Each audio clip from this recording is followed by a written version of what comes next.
చనిపోతే వాడు ఒకవేళ చనిపోయినా ఏమవుతాడు? బ్రతుకుతాడు. కారణం ఏమిటంటే పునరుద్ధానమును జీవాన్ని నేనే అని చెప్తున్నాడు. ఇక్కడ ఏం చెప్తున్నాడు ఆయన? పునరుద్ధానము జీవము నేనే అని చెప్తున్నాడు. కానీ ఈ లోకంలో చాలా మంది చనిపోయారు, చనిపోతూ వస్తున్నారు, ఇప్పుడు కూడా జరుగుతూ ఉన్నది. కానీ ఈ మధ్యన జరిగిన విషయం కాదు. చాలా సంవత్సరాల కింద జరిగినటువంటి వారు పెద్ద పెద్ద వాళ్ళు కూడా ఈ భూమి మీద ఉన్నారు. వాళ్ళల్లో పెద్దవాడు ఒక ఆయన మనందరికీ తెలిసినటువంటి వాడు గాంధీ గారు.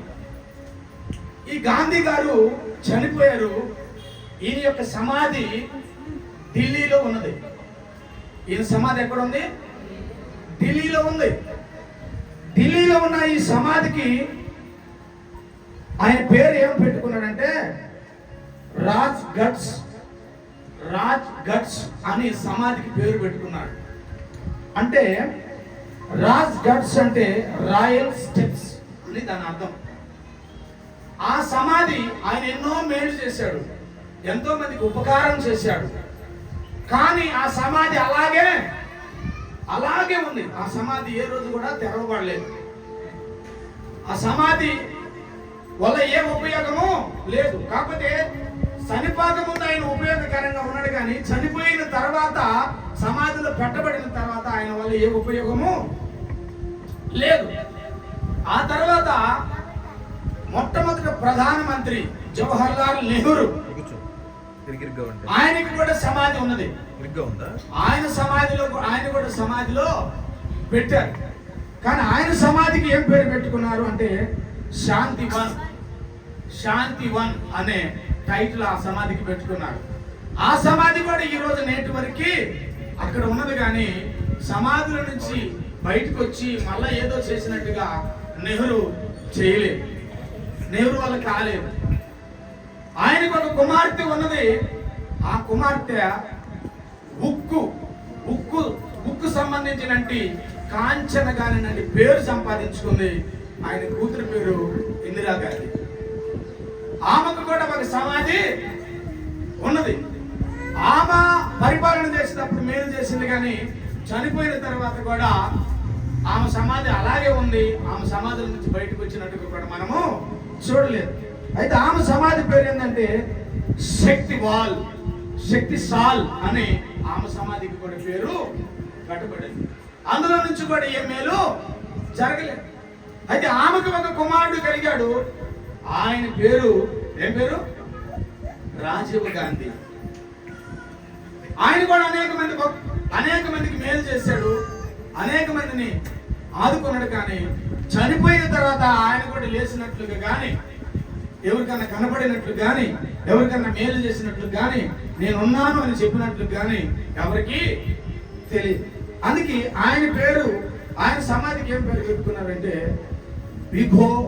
విఘోని అని ఒక పేరు ఆ సమాధికి పెట్టుకున్నారు. హల్లెలూయా.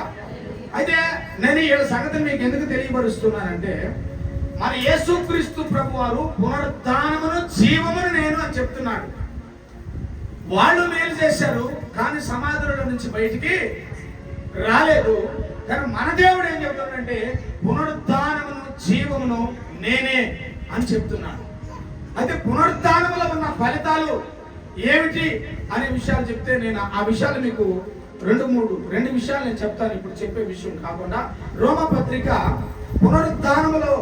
పునరుద్ధానముల గురించినంటి విషయాల గురించి, సంగతుల గురించి మీకు తెలియపరచాలని నేను కోరుకుంటున్నాను. రోమా 1:2 నుంచి 5 వచనాలు చదివిన తర్వాత 5వ వచనాన్ని మరొకసారి నాకు వినిపించండి.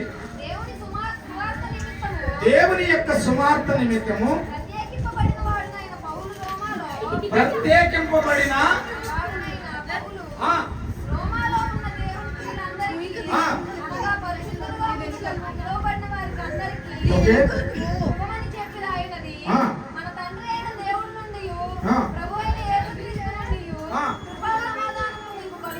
కృపా సమాధానములు మీకు కలుగును గాక.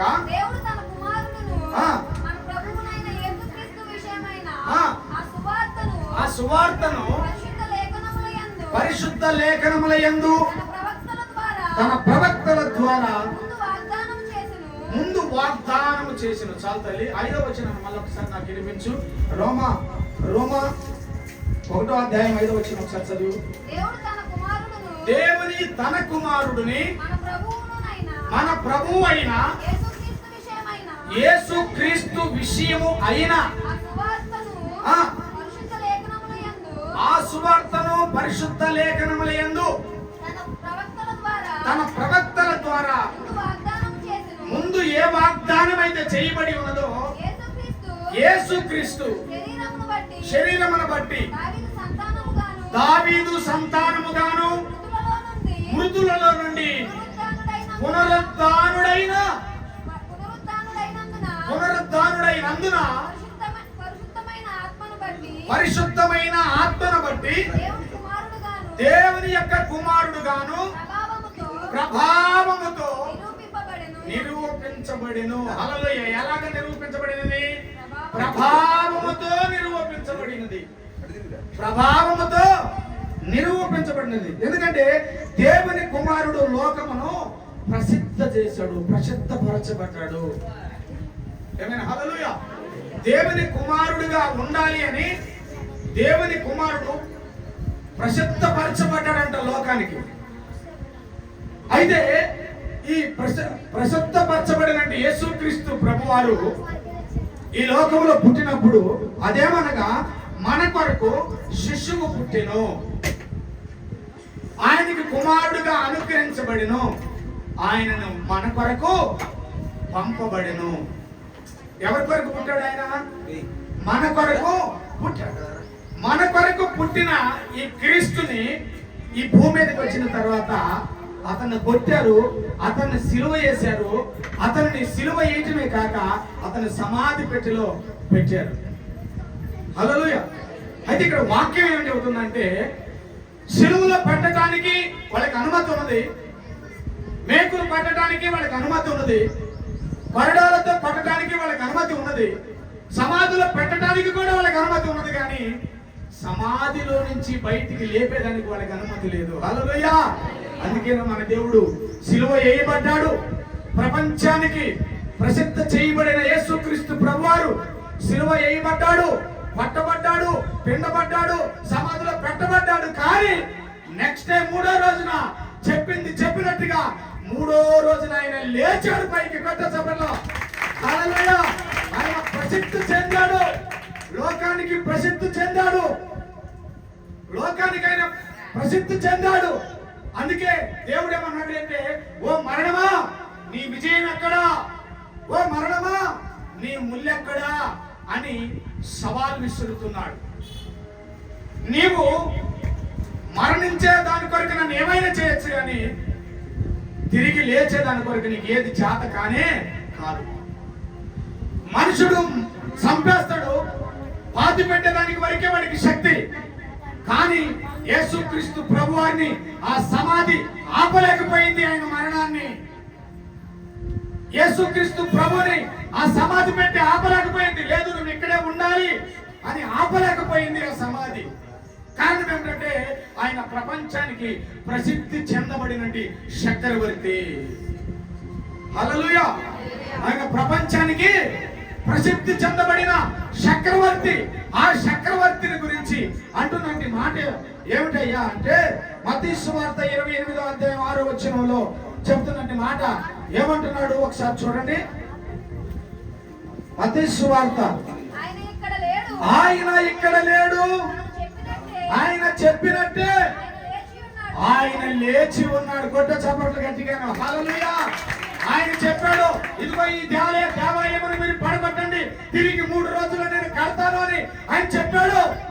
చెప్పింది చెప్పినట్టుగా ఆయన చేశాడు. అయితే అక్కడ వాళ్ళు మృతుల్లో వెతుకుతూ ఉన్నారు, చనిపోయిన దగ్గర వెతుకుతూ ఉన్నారు, సమాధి పెట్టె దగ్గర వెతుకుతూ ఉన్నారు, సమాధిలో ఉన్నాడని వెతుకుతూ ఉన్నారు. కానీ సమాధి బయటికి రాబోయే ముందుగా అక్కడ పెట్టినట్టు రాజభటులు అయినట్టు వారు ఎంతమంది అయితే ఉన్నారో వాళ్ళందరూ కూడా ఆ మెరుపులకి ఆ ఉరుములకి భయాకాంతులు అయిపోయి అక్కడ నుంచి పారిపోవడం జరిగింది. హల్లెలూయా. కారణం ఏమిటయ్యా అంటే ఆ మరణము యేసుక్రీస్తు ప్రభువారిని ఆపలేకపోయింది. హల్లెలూయా. ఆ మరణము యేసుక్రీస్తు ప్రభున ఆపలేకపోయింది. అందుకే భక్తులు పాట పాడారు. ఏం పాట? విజయ గీతము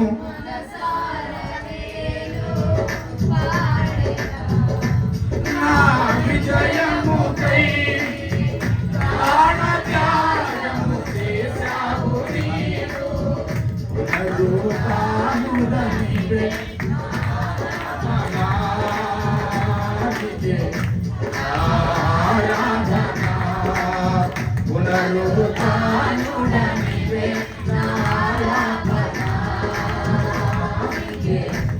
ఆరాధన. విజయ గీతము మనసారా నేను పాడెదా, నా విజయముకై ప్రాణత్యాగము చేశావు నీవు, నా విజయముకై ప్రాణత్యాగము చేశావు నీవు, పునరుత్థానుడనివే నారాధన ఆరాధన, పునరుత్థానుడనివే నారాధన ఆరాధన. వాకనీయాయేసు ఆశీర్వాదము కైవశమైనది, నీ సరిహద్దులలో నెమ్మది కలిగెను. వాకనీయాయేసు ఆశీర్వాదము కైవశమైనది, నీ సరిహద్దులలో నెమ్మది కలిగెను. హల్లెలూయా. ఆయన ఎవరి ఆవిషైనా కూడా ఎవరి చేతిలో ఉందంటే దేవుని యొక్క చేతిలో ఉంది. ఎవరి ఆయుషైనా దేవుని చేతిలో ఉంది. కాబట్టి ఈ రోజు మనం భయపడాల్సిన అవసరం లేదు. ఎందుకు తెలుసా? ఆయన ఎందుకు విశ్వాసం ఉంచి మరణిస్తున్న మనం కూడా సమాధి పెట్టి కానీ భూమి కానీ మనం నాపలేదు. మనం కూడా 3వ రోజు యేసయ్యతో పాటు లేపబడుతున్నాము. హల్లెలూయా. చెప్పింది చెప్పినట్టుగా ఆయన ఏం చేశాడు? లేచాడు. అందుకే వాళ్ళు అన్నారు ఆయన ఇక్కడ లేడు. ఏమైపోయాడు? ఆయన ఇక్కడ లేడంటే ఏమైపోయాడు? లేచాడు. లేచాడు. ఆయన అక్కడ లేడు. కుళ్ళిపట్టి లేడు, వాసన కొడత లేడు.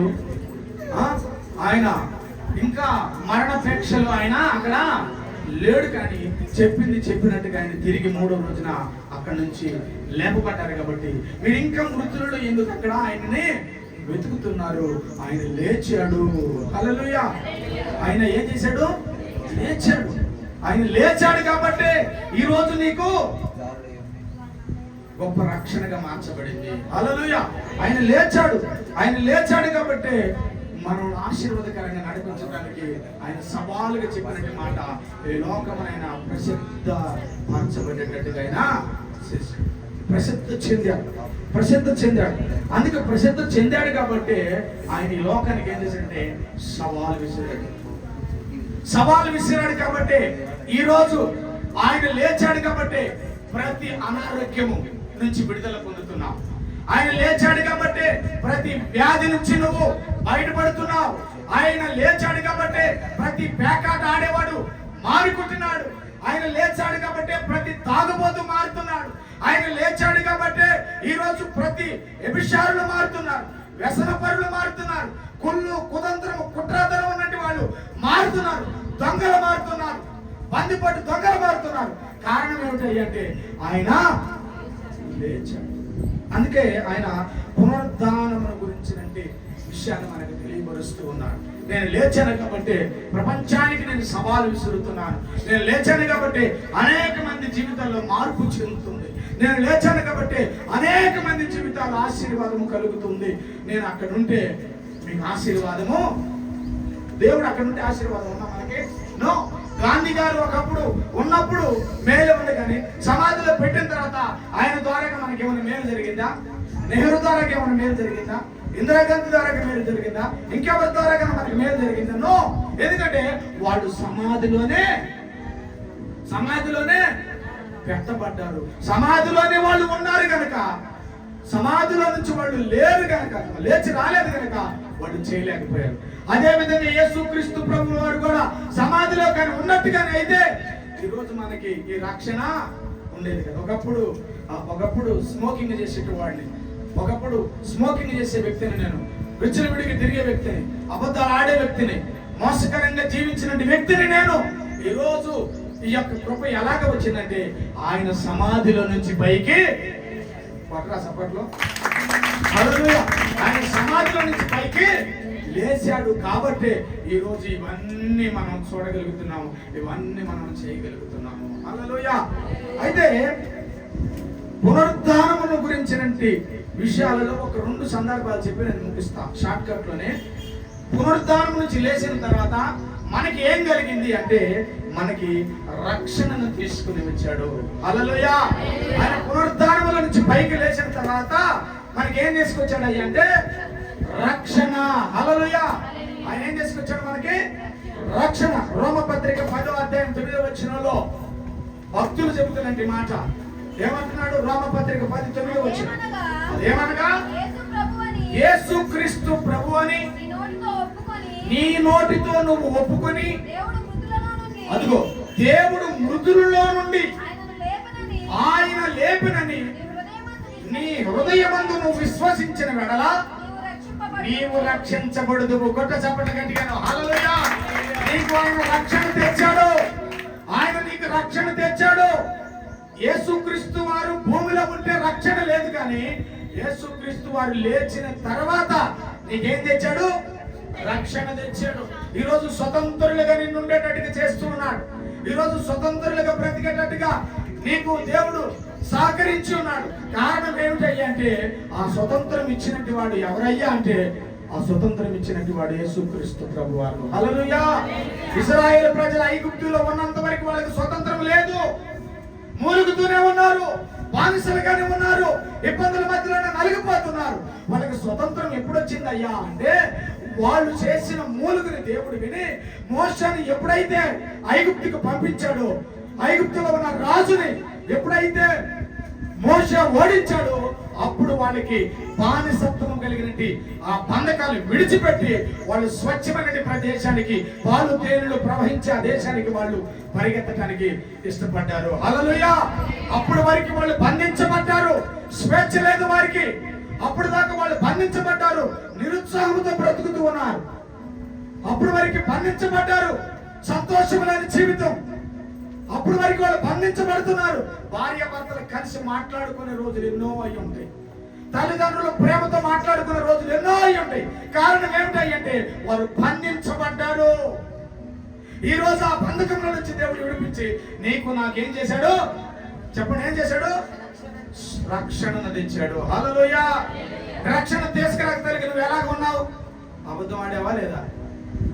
అబద్ధం ఆడేవా లేదా?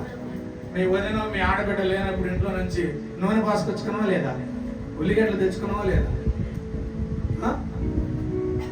ఇష్టమైన చీర కానరాకుండా తెచ్చుకున్నావా లేదా? ఉతికి ఆరేసుకుంది, నీకు నచ్చింది, అడిగితే ఈదు తెచ్చుకున్నావా లేదా? ఏమైనా? హల్లెలూయా. ఎన్నో, మరి ఎన్నెన్నో. అలాంటి బానిసత్వం నుంచి విడిపించి రక్షణ నీకు తెచ్చి నిన్ను స్వతంత్రులుగా ఉంచి నీవు కొని ఇష్టపడేటట్టుగా బట్టలు ధరించుకునే స్వేచ్ఛను దేవుడు నీకు ఇచ్చి ఉన్నాడు. హల్లెలూయా. స్వేచ్ఛగా తినే ఆహారాన్ని నీకు ఇచ్చి ఉన్నాడు, స్వేచ్ఛగా బ్రతికే హక్కును నీకు ఇచ్చి ఉన్నాడు. కారణం ఏమిటయ్యా అంటే యేసు ప్రభువాని నీ నోటితో నువ్వు ఒప్పుకొని విశ్వసించిన వెడల ఏమైందట? రక్షణ నీకు వచ్చేసిందట. మరొక మాట హెబ్రీయులు 9:5 వచనం ఒకసారి చదువుతాలి. హెబ్రీయులు 9:5.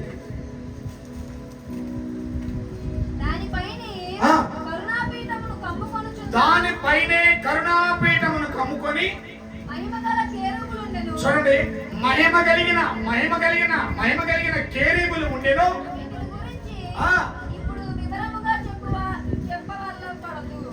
ఇందును గురించి వివరముగా ఇంకా చెప్పబడేదానికి వల్ల పడదు. హల్లెలూయా.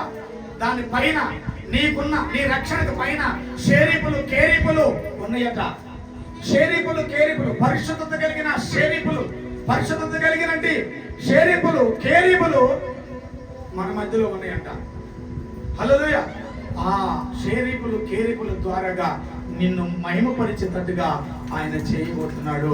ఆయన ఆ రెక్కలు మిమ్మల్ని విశ్రాంతిని కలుగజేస్తాయంట. ఆ రెక్కలు షేరీపులు కేరీపులు కలిగిన ఆ రెక్కలు మీకు ఆరోగ్యాన్ని కలుగజేస్తాయంట. ఆ రెక్కలు మీకు ఆనందాన్ని కలుగజేస్తాయంట. ఆ రెక్కలు మీకు చిరునవ్వును తీసుకొస్తాయంట. ఆ రెక్కలు మీకు స్వస్థతను తీసుకొస్తాయంట. ఆ రెక్కలు మిమ్మల్ని సంతోషపరమైన జీవితంలోకి నడిపించగలరు. హల్లెలూయా, హల్లెలూయా. ఎందుకు తెలుసా? నీ నోటితో నువ్వు ఒప్పుకున్న వేళ నేడు నీకు ఏమైంది? రక్షణ వచ్చేసింది. కనుక ఆ కేరీపులకు ఉన్నట్టు రెక్కలు, పైగా ఉన్న ఆ రెక్కలు నీకు విశ్రాంతిగా కలుగు చేస్తున్నాయి. చూడండి, ఇక్కడ 1-3 ఫ్యాన్లు పెట్టామా? ఎందుకు పెట్టాము ఫ్యాన్లు? దేనికి పెట్టాము ఫ్యాన్లు? మనకి ఏమవుతుందని ఫ్యాన్లు పెట్టాము? చెప్పండి, గట్టిగా చెప్పాను, గట్టిగా చెప్పండి. దేనికి పెట్టాము ఫ్యాన్లు? మనకు ఆ డబ్బులు ఎక్కువ ఉన్నాయని పెట్టామా? దేనికి పెట్టాము? దానివల్ల మనకి ఏం ఉపయోగం ఉంది?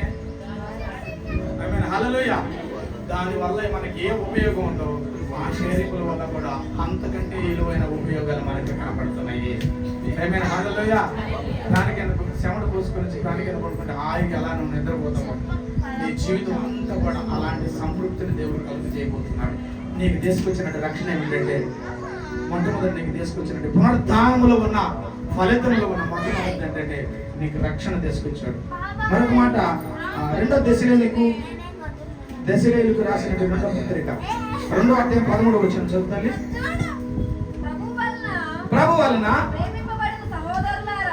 ప్రభు వలన ప్రేమింపబడుతున్న ఓ సహోదరి సహోదరులారా,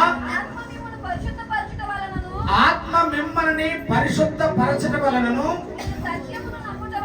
మీరు సత్యమును నమ్ముట వలనను మీకు రక్షణ పొందుటకు దేవుడు ఇప్పటి నుంచి కదట, ఎప్పటి నుంచట? ఆది నుంచే మిమ్మల్ని ఏర్పాటు చేసుకొని ఉన్నాడు. కొట్ట సభలు గట్టిగా హల్లెలూయా. ఇది ఇయాల నిన్న మన వచ్చింది కాదు, ఇది నిన్న మన వచ్చింది కాదు. ఎప్పటి నుంచి ఉందంటే ఇది ఆది నుండే. ఆది నుండే. దేనికి ఆది నుండి? ఏమేమి ఉందంటే దాంట్లో సత్యము ఏమో రాజమంలో మీరు సత్యమును నమ్ముట వలన రక్షణ పొందుటకు దేవుడు. చూడండి, సత్యము నమ్ముట వలన రక్షణ ఇచ్చినాడు దేవుడు. హల్లెలూయా. ఈరోజు సత్యాన్ని నమ్ముతాము, రక్షణను నమ్ముతాం, కానీ మళ్ళీ దేవుని మందిరానికి మనం కొంతమంది రాము. దేవుని యొక్క రక్షణను మనం పొందుకున్నామే అనే భావము, బాధ్యత అనేది మన జీవితంలో ఉండదు. హల్లెలూయా. కాబట్టి ఇక్కడ బాధ్యతగా దేవుడు మనకి ఏం చెప్తున్నాడంటే రక్షణను కోవడం గురించి మనకి వివరణ చెప్తున్నాడు. హల్లెలూయా. నేను వివరించుకున్న కొద్ది చాలా పొడుగు అవుతుంది. ఇంకొక రెఫరెన్స్ చూపిస్తాను కింద మీకు. లూకాసు సువార్త 2 కీర్తన 95 కూడా తీయండి. లూకాసు సువార్త 2:39-32 చదవండి. లూకాసు సువార్త 2వ అధ్యాయము 39-32. అంతటి వారు బహు ధర్మశాస్త్రము చొప్పున సమస్తమును తీర్చిన పిమ్మట తర్వాత నెక్స్ట్ 32 చదువు. 39-32 చెప్పాను. అన్య జనులకు మిమ్మల్ని బయలుపరచుటకు మిమ్మల్ని వెలుగుగాను, ఎవరికట? ఈ ప్రజలైన ఇశ్రాయేలునికి మహిమగాను నీవు సకల ప్రజల ఎదుట, చూడండి ఏంటంటే వ్యక్తపరిచిన నీ రక్షణ. హల్లెలూయా. ఎవరి ఎదుటంట? ఈ లోకంలో నీ చుట్టుపక్కల ఉన్న ప్రజల ఎదుట, నీ బంధువుల ఎదుట, నీ యొక్క మందిరంలో ఉన్న నీ వాళ్ళ ఎదుట, వీళ్ళందరి ఎదుట నీకు ఇచ్చినట్టు ఈ రక్షణ గురించి, ఆ వెలుగును గురించి ఏం చేయాలట? వ్యక్తపరిచే వ్యక్తిగా నువ్వు కనబడాలి. అందుకే అంట దేవుడు మనకు రక్షణ ఇచ్చింది. అందుకేనంటే దేవుడు మనకి రక్షణను కలుగజేసింది. అందుకే పునరుద్ధానమును గురించినటువంటి ఫలితాలలో ఫస్ట్ ఆఫ్ ఆల్ ఏంటంటే రక్షణను దేవుడు మనకి తెచ్చాడు. 95వ కీర్తన ఒకసారి చదవండి. 1వ వచనంలో రండి యెహోవాను గురించి. హల్లెలూయా. చూడండి, ఈ రక్షణ గురించి మనం తెలుసుకోవడం ఒకటే కాదు, కానీ తెలుసుకున్న ఈ రక్షణ గురించి మనం ఏం చేయాలంటే, రండి మనం అందరం కలిసి యెహోవా గురించి మనం ఏం చేయాలి? ఉత్సాహధ్వని చేద్దాం. రండి. ఆమేన్, హల్లెలూయా. సంతోషగానం చేద్దాం. రండి, సంతోషగానం. హల్లెలూయా. మరి ఎప్పుడన్నా పాట పాడన్నా అని నేను చెప్తే, మరి మా పాస్టర్ వాడు మేనమావ నెహెమియా అన్న పాడేవాడు, రండి యెహోవాను గూర్చి ఉత్సాహగానము చేసేదము, రండి యెహోవాను గూర్చి ఉత్సాహగానము చేసేదము, ఆయన మన రక్షకుడు, నమ్మదగిన దేవుడని, ఆయన మన పోషకుడు, నమ్మదగిన దేవుడని, రండి యెహోవాను గూర్చి ఉత్సాహ. హల్లెలూయా. అందుకని భక్తుడు అంటున్నాడు, రండి మీరందరూ కలిసి. దేవుడు మనకు రక్షణ తెచ్చాడు. ఒకప్పుడు బంధకంలో ఉన్నాము, ఒకప్పుడు స్వేచ్ఛ లేని జీవితంలో ఉన్నావు, ఒకప్పుడు మురికి జీవితంలో ఉన్నావు, ఒకప్పుడు అంధకారంలో ఉన్నావు, ఒకప్పుడు సిగ్గు సమస్యల్లో ఉన్నావు, ఒకప్పుడు నలిగిన స్థితిలో ఉన్నావు, ఒకప్పుడు ఒకడి కింద బానిసత్వం బ్రతికిన జీవితం అందే. ఇప్పుడు దేవుడు మనకి రక్షణ తీసుకొచ్చాడు. రండి దేవుని గురించి మనం ఉత్సాహగానం చేద్దాం రండి అని భక్తుడు ఇక్కడ మనకి తెలియపరుస్తున్నాడు. హల్లెలూయా. ఈ రోజు రక్షణ తీసుకుని వచ్చినట్టు మనం కూడా కొన్ని రోజులు ఆ ఉత్సాహాన్ని పొందుతూ, కొన్ని రోజుల తర్వాత ఉత్సాహాన్ని లోకములో పరిపాలన చేసి లోకంలో ఉన్న దానిని మనం పొందుకుంటుంటాం. అయితే అది కాదు దేవుడు చెబుతుంది, రండి ఉత్సాహగానాన్ని చేద్దాము.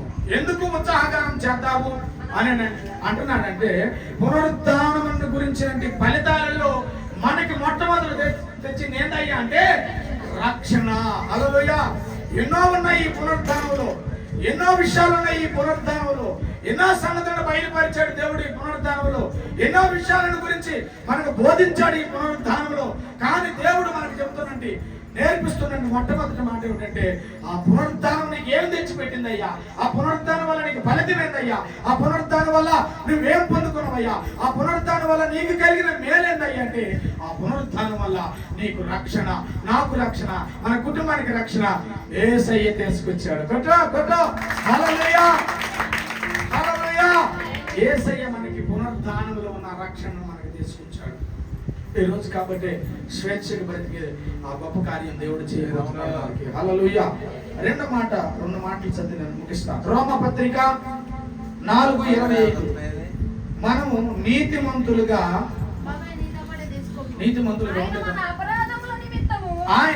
ఆయన మన అపరాధముల నిమిత్తము అప్పగించబడి,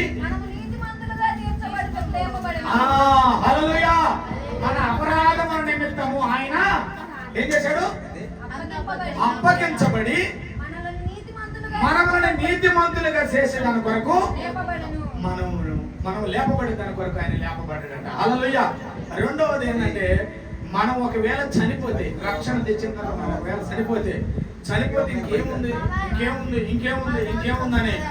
దిగులు పడద్దు. కానీ ఇంకేముందని దిగులు పడక తర్వాత జరిగే విషయం ఏంటంటే, ఖచ్చితంగా లేపబడతాము అనే విషయాన్ని గుర్తుపెట్టుకోండి.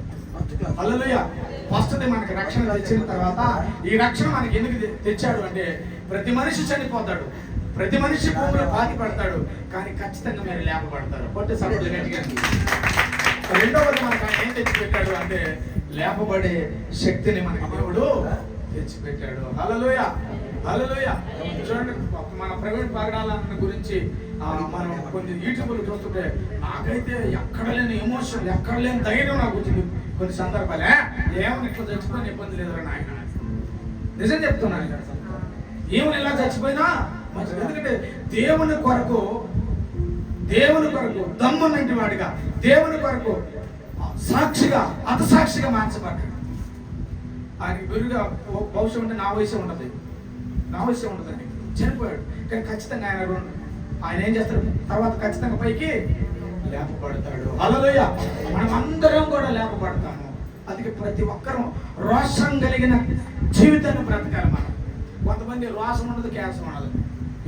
అన్న తిట్టు, అన్నాను అన్న మాట్లాడు, అన్నాను పోయా, నాకెందుకు, నేను కూర్చున్నది ఏడే, నువ్వే నాకు మంచిగా తెచ్చేయాలి, నేను కూర్చున్నది ఏడే, నువ్వే నాకు అన్నం చేసుకొచ్చి పెట్టాలి అని వాళ్ళ యొక్క సోమరతనాన్ని అలా పంచుకుంటూ ఉన్నాను కదా. నువ్వెన్నాను పోయా, తాగేదే, నువ్వెన్నాను పోయా, నేను తిరిగేదే, నువ్వెన్నాను పోయా, నేను చేసేదే, నువ్వెన్నాను పోయా. ఇంకో వస్తుండే ఎన్నో రావా, పతే రావా, పతే రావా. దేవునికి స్తోత్రం. హల్లెలూయా. రోషము కలిగిన వారిగా మనం జీవించాలి. రోషము కలిగిన వారిగా మనం బ్రతకాలి. రోషము కలిగిన వారిగా మనం ప్రవర్తించాలి. రోషము కలిగిన వారిగా నీలో ఉన్న వెలుగుని అనేకమైన ప్రజలకి నువ్వేం చేయాలి? అనేకమైన ప్రజల ఎదుట నీలో ఉన్న వెలుగుని చూపించే వ్యక్తిగా నువ్వు మార్చబడాలి. హల్లెలూయా. కాబట్టి నువ్వు ఖచ్చితంగా లేపబడతావు. మొట్టమొదటి దేవుడు రక్షణ తెచ్చిండు. రెండవది రక్షణ తర్వాత, చనిపోయిన తర్వాత మళ్ళీ మనం ఏం చేయబడుతున్నామో? లేపబడుతున్నాము. అపోస్తలుల కార్యం 2:24 వచ్చిన అనుకున్న టైం దాటిపోతుంది. తొందరగా రెఫరెన్స్. అపోస్తలుల కార్యం 2. మరణము ఆయన బంధించి ఉంచుట అసాధ్యము కనుక దేవుడు హల్లెలూయా. మరణము ఆయన బంధించుట అసాధ్యము. మనుషుడు చంపగలడు, సమాధిలో పెట్టగలడు, కానీ లేపటానికి వాడికి చేత కాదు కదా. కానీ ఇక్కడ ఏమంటున్నాడు పౌలు గారు విషయంలో? ఏమంటున్నాడు ఇక్కడ? మరణము ఆయన్ని బంధించటము అసాధ్యము. రేపు మనం చనిపోయిన తర్వాత కూడా ఖచ్చితంగా లేస్తాము. హల్లెలూయా, హల్లెలూయా, హల్లెలూయా. గట్టిగా చెప్పండి హల్లెలూయా. మనకు ఆ విశ్వాసం ఉంది. మనకు ఆ విశ్వాసం లేకపోతే ఇక్కడ కూర్చోలేము. మనకు ఆ విశ్వాసం లేకపోతే దేవుని పనిలో మనం ముందుకి వెళ్ళలేము. దేవుని పనిలో మనం వెళ్ళగలుగుతున్నాం అంటే ఆ విశ్వాసాన్ని బట్టి. అందుకే ఆయన అంటున్నాడు, మరణము ఆయన్ని బంధించలేకపోయింది. మరణం ఆయన బంధించలేకపోయింది, సమాధి పెట్టలేకపోయింది. కానీ యేసుక్రీస్తు వారి యొక్క ఆత్మ పునరుద్ధానుడై పునరుస్కరించబడి, నేను లేస్తేనే నా బిడ్డలకు విడుదల, నేను లేస్తేనే నా పిల్లలు నమ్ముతారు, నేను లేస్తేనే నా పిల్లలకి స్వస్థత, నేను లేస్తేనే నా తండ్రి లేచాడు అని సవాల్ విసురుతూ ప్రపంచం అంతా తిరుగుతూ నా గురించి బోధిస్తారు. నేను లేవాలి. వాడు చంపడానికి మాత్రమే చేత అవుతుంది, లేపేదానికి వాడికి చేత కాదు. వాడు చంపగలడు, వాడు చంపింది చూపించగలడు, నేను లేచి చూపిస్తాను అని ప్రపంచానికి సవాల్ విసిరి ఆయన లేచాడు. గట్టిగా హల్లెలూయా. ఆయన లేచాడు కాబట్టి మరణము ఆయన్ని బంధించలేకపోయింది. మరణముకి చేత కావట్లేదు కాబట్టి ఆయన లేచాడు. ఆయన లేచాడు కాబట్టి నువ్వు, నేను, మనం లేపబడతాము. నీకు రక్షణ తెచ్చాడు. రెండవది నువ్వు లేపబడతావు. అదే అపోస్తలుల కార్యం 13:30, కొలస్సీ 2:12 ఈ 2 రెఫరెన్స్ నేను ముగిస్తాను. అయితే దేవుడు మృతులలో నుంచి లేపాడట. ఏమైనా హల్లెలూయా. మనం ఇప్పుడే ఆయన ఎలాగా చెప్తున్నాడు అన్నమాట. మనం లేపబడ్డాం. 2 టైటిల్ మనకి ఏమిటంటే లేపబడ్డాం. ఆయన ఎక్కడి నుంచి లేపబడ్డాడు? మృతులలో నుంచి లేపబడ్డాడు. ఆ యొక్క మృతదేహాన్ని ఆయన ఏం చేశాడు? జయించాడు. హల్లెలూయా. ఆ మృతదేహాన్ని ఏం చేశాడు ఆయన? చెప్పండి. ఆ మృతదేహాన్ని ఏం చేశాడు? జయించాడు. అందుకే యేసుక్రీస్తు ప్రభువారు మార్త మరియల వాళ్ళిద్దరు అక్క చెల్లెల దగ్గరికి వెళ్ళినప్పుడు, పోబోయినప్పటికే లాజరు ఏమైపోయాడు? చనిపోయి ఎక్కడున్నాడు ఆయన?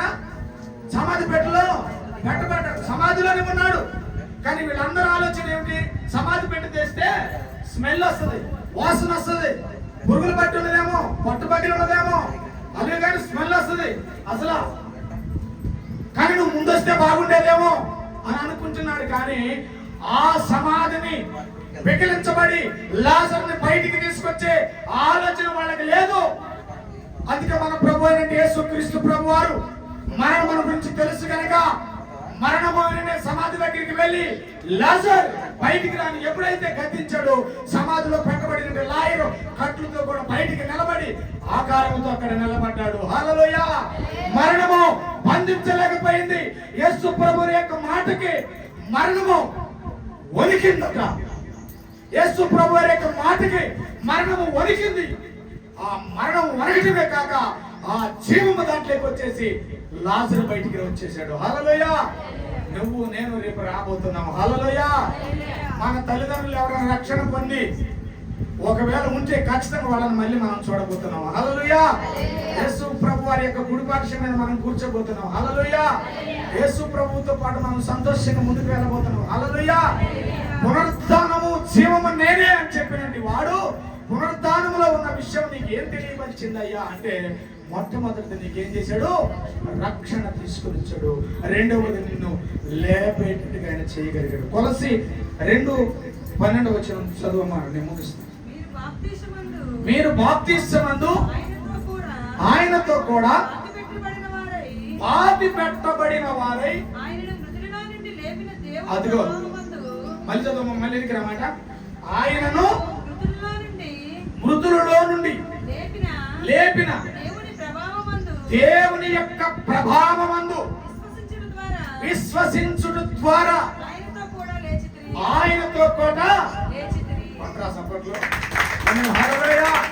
ఆయనతో పాటు లేచారు. లేచారు లేచారు లేచారు లేచారు ఆయన లేచినందుకు 2 జరిగినాయి. ఒకటి రక్షణ వచ్చేసింది, 2 లేపబడుతున్నాము. హల్లెలూయా! హల్లెలూయా! మనం లేపబడుతున్నాము. హల్లెలూయా! పునరుద్ధానం మనకేం తెచ్చిపెట్టింది అయ్యంటే రక్షణ తెచ్చిపెట్టింది.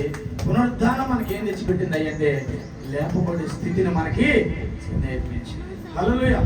ఇది పునరుద్ధానములో ఉన్న శక్తి. ఎన్నో మర్మాలతో కూడినటువంటి మాటలు దేవుడు బోధించాడు. కానీ 2 విషయాలను దేవుని సన్నిధానంలో ప్రేరేపించబడి నేను బోధించాను. హల్లెలూయా! కాబట్టి మన జీవితం రక్షణ తీసుకొచ్చింది. రక్షణ ఎలాగా కాపాడుకోవాలి జాగ్రత్త పడండి. రక్షణను ఖచ్చితంగా కాపాడుకోగలిగితే రేపటి రోజున మనం భూమిలో పాతి పెట్టబడిన తర్వాత తండ్రితో పాటు ఖచ్చితంగా మనం పైకి లేకపోతున్నాము. హల్లెలూయా! రక్షణను కాపాడుకోకపోతే లేపు, రక్షణ కాపాడుకుంటే ఖచ్చితంగా మనము లేస్తాము. హల్లెలూయా! ఈ 2 మర్మాలతో కూడిన విషయాలు మన జీవితంలో దేవుడు 30గా 60గా 100గా ఫలింప చేయునుగా. హల్లెలూయా! పునరుద్ధానం మనకేం నేర్పిస్తుంది చెప్పండి? పునరుద్ధానం మనకి ఫలితం ఏం నేర్పించింది? మనకి రక్షణను తెచ్చిపెట్టింది. రెండవది లేపబడే స్థితిని మనకి నేర్పించింది. కాబట్టి ఆ రక్షణను మనం కాపాడుకోవాలి. కాపాడుకున్నప్పుడు మనం లేపబడే స్థితిని కూడా దేవుడు మనకి ఇస్తాడు. హల్లెలూయా! మాటలు దేవుడు దీవించును గాక. ఆమేన్. హల్లెలూయా! మోకరించిన ప్రార్థన, కానుకలు బట్టి ప్రార్థించాలి. కానుకలు బట్టి ప్రార్థించాలి.